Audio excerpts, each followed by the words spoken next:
Up next on Alpha Kilo Warrior, we have a Cirrus wheel shimmy, and I'm here with Mark, the owner of the Cirrus. What's up, Mark? How you doing, Alex? Mark was kind enough to let me to fly his Cirrus here, so I'm taking the controls right now, right seat, and we're flying over Long Island Sound, over... That's right, to North Fork right here. That's Plum Island right under the airplane right now. And then you can see Fisher's Island right there in front of it. A spectacular day here up in the Cirrus. And Mark, how high are we?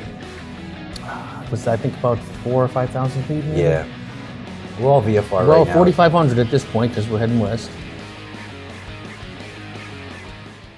I'll give you a little richer mixture, and you cut power back to about 50%.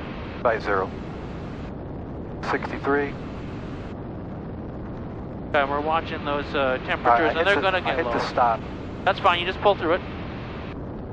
That's the propeller engaging. You're going to see what the RPM is going to start to go down when you hit that. That's fine, 40, that's fine. Work your way around them. Yep, I'm going to go this way. And I'm going to go this way after this guy. Yep. Got to be a Stuka, you know, you could do that, but I don't think you can need to. Alright, you're at about 160 knots. You could actually even get into the yellow on a day like today. Mark, what's your tail number? It is 214 Bravo Bravo. I'm going to take out a little more power. Seems like they got higher since we were going over the wall. Yeah, we got. How long have you had the Cirrus, Mark? I got it December of 2019. So, funny story about that. I got it in Indiana, December 2019. Pay for the airplane, all that. Go out with the guy that was a dealer, and there's a Cessna 150 right there, and he takes a call. Got done with the call. I said, "Oh yeah, the guy's not interested because it doesn't have ADS-B." I said, "What do you mean?" He said, "Well, in 2020, this is December 2019. In 2020, required to have ADS-B. Does this have ADS-B? No." And I just paid for it. So okay, $5,000 later, I had ADS-B. So. $5,000 later? Yep. Wow. It's a beautiful aircraft, Mark. And I got a chance to fly it in the right seat. And wow, what a joy. This thing is, we're coming in now. We're coming in, approaching Meriden now. Yep. Because we need some fuel, right? Yeah, Meriden is a decent price fuel. It's a pretty popular fuel stop, and I grew up around there. My parents still live there. They live like 5 minutes away from the airport, so okay. I know it well. Yeah, so that's the river there. You can see the Goodspeed Opera House to the right there and the bridge. Oh yeah, the Goodspeed Swing Bridge over there to the right. Yeah, and the airport. We just passed it, but there's the airport. Yeah, flying over Chester. We already passed Chester, but yeah, we're approaching Meriden from the southeast. And I'm still flying the airplane right now. Yep. And we overfly the field, and then I hand it off to you because we're going to enter a left downwind for runway 36. That's right. Yep. We're going to go right over my parents' house that I just mentioned on the left downwind. It's kind of what got me interested in flying is all the time, look up and there's 1,000 feet, there's a plane going overhead. Yeah. Ever since I was a kid. And you rented planes out of Meriden before? I did. I learned out of Danbury, rented a lot out of there. And yeah, I flew out of Meriden for a little while too. By the way, on the left, that's Powder Ridge ski area. I see you it. See the slopes.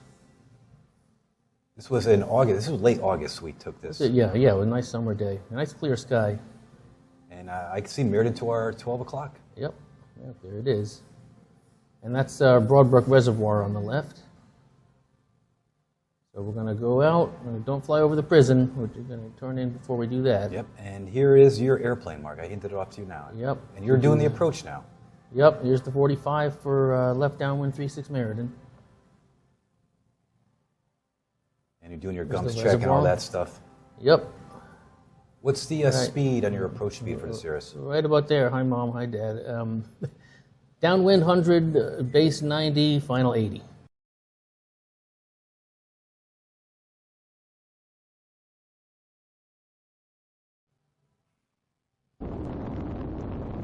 Okay. All right, here we go. Here comes the wheel shimmy, which I had noticed. I noticed a rumbling sound. But I just kind of thought not too much of it, you know, it just kind of does that. But when you showed me the video, boy, this thing looks like it's about to fall off. I freaked out when I saw it. I immediately texted you, and I couldn't believe what I was seeing here. Yeah, I mean, that thing really, I mean, Cirruses do shimmy a little when they touch down, but that thing looks like it's pretty pissed off. So and right now we are departing Meriden. We're heading back to your your home base right now, which Yep. is Bridgeport. Yep. So this Sikorsky is, Memorial Airport. and you had sent me some pictures too from your A&P, which I'm going to put up on the screen here. Yep. So we had some firewall damage. Yeah, that was probably a result of the Shimmy causing some fatigue. The firewall extension, it's a little curved piece that goes off the firewall, and yeah, it had a little crack around one of the screws. So what did the A&P find that was probably causing this? And let's talk about that. Okay, so it was the A-frame, which is a frame that attaches the nose gear strut to the aircraft. So as you can imagine, the shape of the letter A, and the end of it attaches to the bottom of the firewall, co-located with the engine mount, and it hinges, and the shock absorber is forward of that. And that rotates on bushings for the shock absorber to take up the load, and the bushings were worn. So those bolts going through the bushings, there was a lot of clearance, so the whole A-frame could start to shake. And my A&P said that that's probably what was causing the shake. He had to replace those bushings. All right, so the airplane's all fixed and repaired right now. You've been flying it. It is repaired. I did fly it once. I'll be curious to see this video again after we put the fairings back on and see how the Shimmy is. And when I landed, it still sounded like it rumbled a little. Okay. Like I said, some of that is normal. All right, so what I'll do is I'll get the cameras on the aircraft and take a look and see if we have a Shimmy. So you're going to kind of see it here. It's not as bad as before, but yeah, there it goes. Yeah, shook a little bit. Now, the problem with that, of course, is my A&P told me is that A-frame, if that were to break, I'd have a real problem, because this is a Gen-1 Cirrus, it's 2001, and it's not easy to get a new one. Do they make that part anymore, Mark? They do not make Gen-1 A-frames. So you'd have to find it used. I'd have to find it used, or I don't know if I'd have to be able to have one custom made, which would cost a fortune. Yeah. Or the only other option is if we tried to use a Gen 2 or a Gen 3, but the engine mount's a little different for that. So it would be probably a new engine mount. It would be a real problem. Is there anything else you want to let other Cirrus pilots know that have this type of aircraft, what to watch out for? I think the moral of the story is nose-heavy landings. Because when you touch down, as you saw on those touchdowns, I came in at a very low sink rate.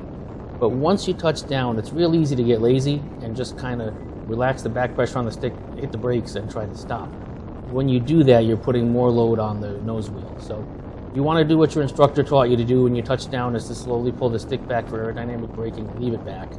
And a Cirrus will roll a lot longer than something like a Cessna or an Archer. And it's disconcerting to Cessna pilots, myself included, when I flew planes like that. You kind of want to get it stopped because you're used to it stopping. They built the whole runway for a reason. Your tax dollars paid for it. Use it all. Thanks, Mark. I appreciate it. Thanks a lot, Alex.